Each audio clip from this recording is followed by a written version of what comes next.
साथियों नमस्कार। Rajasthan exam preparation में आप सभी का स्वागत है। आज हम बात करें राजस्थान कोऑपरेटिव एग्जाम के लिए जो अकाउंटेंसी की कुछ प्रीवियस ईयर के क्वेश्चंस मेरे पास पड़े वो मैं क्वेश्चंस बताऊंगा। 2018-19 के अंदर जो पेपर हुआ था उसके अंदर बात करेंगे बैंकिंग असिस्टेंट के लिए। तो क्वेश्चंस हम बताएंगे जो मेरे पास है वो डिटेल से देखेंगे और भी कुछ क्वेश्चंस हमारे पास है हम एनालिसिस करेंगे डेली के डेली। और आपको मैं एक जो इम्पोर्टेंट बात बताता हूँ, अगर आप भी तैयारी कर रहे हैं तो ये हमारा व्हाट्सएप ग्रुप है। ये व्हाट्सएप ग्रुप के अंदर आप ज्वाइन हो जाइए। इसका चार्ज 200 रुपीज है। इसके अंदर 2001 का एक्ट का पीडीएफ फाइल, अकाउंटेंसी की पीडीएफ फाइल, कंप्यूटर का पीडीएफ फाइल, सारा आप यहाँ पर ज्वाइन कर सकते हैं। व्हाट्सएप नंबर आपकी स्क्रीन के ऊपर दे रखे हैं या फिर आप हमारे देख सकते हैं ये व्हाट्सएप नंबर। इस नंबर में मैसेज कीजिए, फोन पे गूगल पे करके आप हमारे साथ में जुड़ सकते हैं। तो इसका पीडीएफ फाइल है ना वो आपको ग्रुप के अंदर मिल जाएगा। तो चलिए शुरू करते हैं आज का क्वेश्चंस एनालिसिस के साथ। पहला क्वेश्चंस आपकी स्क्रीन के ऊपर ये रहा। और दोस्तों अगर आपको कुछ डाउट है तो आप हमें व्हाट्सएप मैसेज कर सकते हैं। देखिए पहला क्वेश्चन बताइए इस प्रश्न का उत्तर क्या है। परिचालन लागत की गणना निम्न में से सम्मिलित नहीं है। वेरी इंपॉर्टेंट क्वेश्चन है। देखिए इसके अंदर जो होता है वो होता है स्थायी संपत्तियों का अपलेखित जो अब मूल्य होता है। दोस्तों एक होता है बाजार मूल्य, एक होता है दोस्तों, एक होता है बाजार मूल्य और एक होता है आपका वर्तमान मूल्य। यस, अब जो इनमें से दोनों में से कम होता है, जैसे मान लीजिए कि बाजार मूल्य 100 रुपए है और उसको 100 रुपए बाजार मूल्य है और जो अपलिखित मूल्य के अंदर आएगा जो कम है, मार्केट वैल्यू और स्टैंडर्ड प्राइस दोनों प्राइसों में से कम है वो इसके अंदर आएगा। तो इसका right answer option number B हो जाएगा आपका करेक्ट आंसर। तो इसका राइट आंसर क्या हो गया, स्थायी अपलिखित मूल्य हो जाएगा। अगला क्वेश्चन देखिए दोस्तों, कोष प्रवाह इंपॉर्टेंट क्वेश्चन से पूछा गया। कोष प्रवाह ऐसे व्यवहारों से होता है जिसमें निम्नलिखित का समावेश है। क्या पूछा गया, निम्नलिखित का समावेश है। इनमें जो समावेश है वो कौन कौन से समावेश है। इसके अंदर एक चालू और एक गैर चालू खाता होता है। क्या होता है, एक चालू खाता और एक गैर चालू खाता है। ये बैंकिंग असिस्टेंट के अंदर सवाल पूछा गया था तो थोड़ा ध्यान रखना है। पीडीएफ है आप कवर करें पूरी की पूरी, क्वेश्चंस को देखिए किस प्रकार की क्वेश्चंस आ रहे हैं उस प्रकार से। स्थायी संपत्ति का क्रय के कारण क्या है दोस्तों। अब स्थायी संपत्ति जैसे मान लीजिए जैसे क्या बताऊं मैं आपको, आप कोई काम कर रहे हैं, कोई काम आपके पास आप तैयारी कर रहे हैं तो आप बुक जैसे राजस्थान जीके की बुक लेके आए तो ये एक प्रकार की ये किसी में भी काम आ सकती है और एक प्रकार की आपके पास संपत्ति है। तो कोषों का उपयोग करना और जो आपकी ये बुक है ना आप किसी में भी काम ले सकते हो। उसी प्रकार से स्थायी संपत्ति आप कभी भी किसी के रूप में काम ले सकते हो। क्लियर। आगे देखिए, परिचालन के कोषों की गणना का सूत्र, ये फॉर्मूले हैं मैं आपको अलग अलग बता दूंगा, वहां से आप याद कीजिए अच्छे से। इसका राइट आंसर है शुद्ध लाभ गैर माइनस गैर कोष एवं आयोजित मदे माइनस गैर परिचालन मदे। देखिए शुद्ध लाभ के अंदर क्या होगा, गैर कोषीय मदे उनमें से माइनस कर लीजिए गैर परिचालन लाभ, तो आपका क्या आ जाएगा, शुद्ध लाभ आ जाएगा। क्या आ जाएगा, शुद्ध लाभ आपका हो जाएगा। राइट आंसर शुद्ध लाभ। अगला देखिए, समस्त अनियमित चालू संपत्तियों की वित्तीय व्यवस्था चालू दायित्वों से करनी चाहिए। तो बताइए, हेडिंग अप्रोच, ये इसका right answer option number B correct answer हो जाएगा। क्या हो जाएगा, option number B correct answer, option number B. अगला देखिए, रोकड़ प्रवाह वितरण में रोकड़ का तात्पर्य क्या है। आप कैश बैलेंस बनाते हैं, कैश बैलेंस शीट, उसमें पूछते रोकड़ प्रवाह विवरण, स्टेटमेंट बनाते हो कैश स्टेटमेंट, उसमें रोकड़ का तात्पर्य क्या है। ये आपके मैनेजर के अंदर सवाल पूछा गया। किसके अंदर, मैनेजर के अंदर पूछा गया।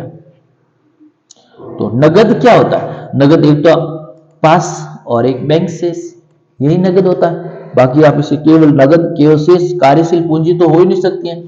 आपके पास शेष नगद और शेष बैंक बैलेंस है, उसे हम रोकड़ प्रवाह विवरण के अंदर डालते हैं। ये देखिए, परिचालन से रोकड़ की गणना का सूत्र क्या है।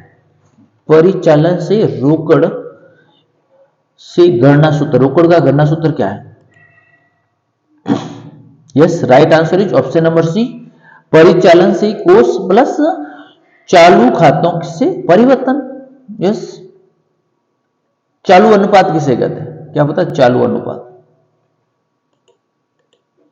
चालू अनुपात किसे कहते हैं? चिट्ठे की मद पर आधारित, जो हम बैलेंस शीट बनाते हैं, चिट्ठे का मतलब बैलेंस शीट होता है, और जो बैलेंस शीट हम बनाते हैं, जो बैलेंस शीट है हम बनाते हैं चिट्ठे की मद के आधार पर। अगला देखिए, वित्तीय विवरणों में से कौन सा सम्मिलित नहीं? वित्तीय विवरण, यस, वित्तीय विवरण साल के अंदर तैयार करते हैं, वित्तीय विवरण साल में तैयार करते हैं। ने पूछा गया कौन सा सम्मिलित नहीं है, ये सवाल पूछा गया आपसे, बताइए। वित्तीय विवरण में सम्मिलित नहीं है, यस, वेरी इंपॉर्टेंट, ये तो आप खरीद लोगे। संचालकों का प्रतिवेदन, लाभ हानि हम डालते हैं, चिट्ठा डालते हैं, लेखी की टिप्पणियां डालते हैं, लेकिन ये हम नहीं डालते हैं, ये तो आप देख लोगे, कर लोगे। ये 10 नंबर क्वेश्चन देखिए, वित्तीय विवरण हेतु भारतीय कंपनी अधिनियम 2013 के संशोधन की सूची 3 से लागू की गई, बताइए ये 3 कब लागू की गई थी? ये 1 अप्रैल 2014, कब? 1 अप्रैल 2014 को लागू की गई थी। पूंजी का व्यवसायिक अर्थ, पूंजी का व्यवसायिक अर्थ, पूंजी बताइए। समस्त संपत्तियों का योग, क्या होगा? समस्त संपत्तियों का योग, आपके पास की जितनी भी संपत्ति, कैपिटल एक प्रकार की संपत्ति है भैया, कैपिटल्स एक प्रकार की संपत्ति है। वसूली खातों के माध्यम से, मैं पहले प्रीवियस ईयर की क्वेश्चंस पेपर कराऊंगा कुछ, उसके बाद में टॉपिक्स है वो भी हम कराऊंगा आपके, बताइए। वसूली खाते का मध्य, वसूली खाते का मध्य संपत्ति और दायित्वों के खाते बंद किए जा सकते, वसूली खाते के माध्यम से खाते को बंद करना है तो एसेट्स और लायबिलिटीज खाते को बंद किया जा सकता है। ऋण पत्रों के भुगतान पर दिया जाने वाला प्रीमियम, ऋण पत्र के भुगतानों पर दिया जाने वाला प्रीमियम व्यक्तिगत खाते में से होगा, कैपिटलाइज व्यक्तिगत खाता, क्या हो जाएगा? व्यक्तिगत खाते में से दिया जाएगा। फर्म दिवालिया कही जाएगी, बोलते हैं ना ये दिवालिया हो गया, क्या होने वाला है, पैसा आएगा नहीं आएगा, तो फर्म भी दिवालिया हो जाती कभी कभी। इसमें जैसे मान ली, देखिए 2 साझेदार है, कितने साझेदार है? 2 साझेदार, दोनों साझेदार दोनों के दोनों दिवालिया हो गए, या 2 साझेदारों का दिवालिया होना, ये जो जितने फर्म है, फर्म एक साझेदार तो क्या दिवालिया होगा? अगर 2 साझेदारों की फर्म है, जिस 2 व्यक्ति साझेदार में व्यापार शुरू किया और दोनों के दोनों दिवालिया हो गए, उसके पास देने के लिए कुछ नहीं है, तो फर्म पूरी दिवालिया होगी। अगर 50 सदस्य पार्टनरशिप है, 50 कम से कम 7 होती है, 7 में से 7 दिवालिया हो जाए तो फर्म दिवालिया, 7 में से 4 दिवालिया हो जाए तो फर्म दिवालिया नहीं है, ये जान। 7 में से 1 भी दिवालिया हो जाए तो वो दिवालिया नहीं माना, लेकिन 7 में से 7 दिवालिया हो जाए तो फर्म दिवालिया के रूप में कगार पर आ जाती है। सामान्य ऋण पूंजी की कर पश्चात लागत तुलनात्मक रूप से कम होती है क्योंकि ब्याज कर के लिए खाली जगह होती है।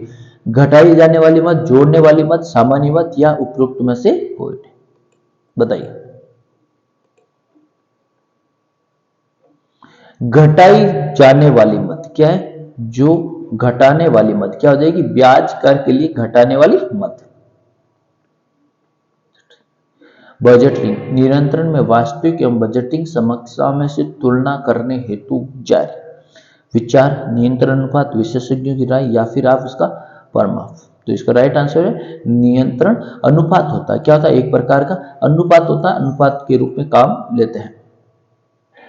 कंपनी के चिट्ठे में संपत्ति दिखाई जाती है, कंपनी के चिट्ठे में संपत्ति दिखाई जाती है, यस। इसका राइट आंसर है स्थगित क्रम, यानी दोस्तों संपत्ति मशीनरी होगी, मशीनरी का ह्रास भी होता है, उसको घटाकर बताया जाता है। क्रय के स्वभाव के एकीकरण में निम्नलिखित में से कौन सा संचयकर्ता कंपनी की पुस्तकों में दर्ज करता है? बताइए कौन सा दर्ज करता है?